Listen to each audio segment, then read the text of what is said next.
कमी दाबाचा पट्टा निर्माण झाल्यामुळे सध्या तळ कोकणात मोठ्या प्रमाणात पाऊस पडताना दिसतोय। सकाळपासून पावसाची जी रिपरिप आहे ती सुरू आहे। आता मी बघितलं तर सावंतवाडी या भागात आहे आणि इथे बघितलं तर हा जो पाऊस आहे सध्या मोठ्या प्रमाणात पडताना दिसतोय। सध्या हवामान विभागाने येलो अलर्ट हा जारी केलेला आहे। पुढील 2 ते 3 दिवस हा येलो अलर्ट असेल।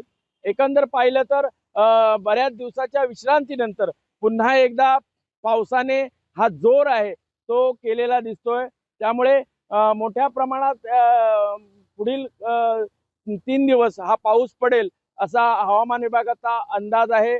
एकंदर आज जर पाहिलं तर संपूर्ण जे वातावरण आहे ते ढगाळ वातावरण पाहायला मिळतंय आणि त्यामुळे सध्या बघितलं तर सकाळपासून पावसाची जी रिपरिप आहे ती सुरू आहे। सध्या भात शेतीचा हंगाम आहे आणि अशा वेळी ही जी पाऊस मोठ्या प्रमाणात हा पडताना दिसतोय।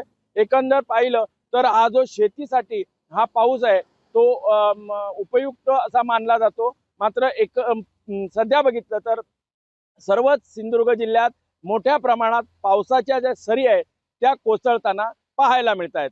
सुरेश कौलगेकर, जय महाराष्ट्र, सावंतवाडी, सिंधुदुर्ग।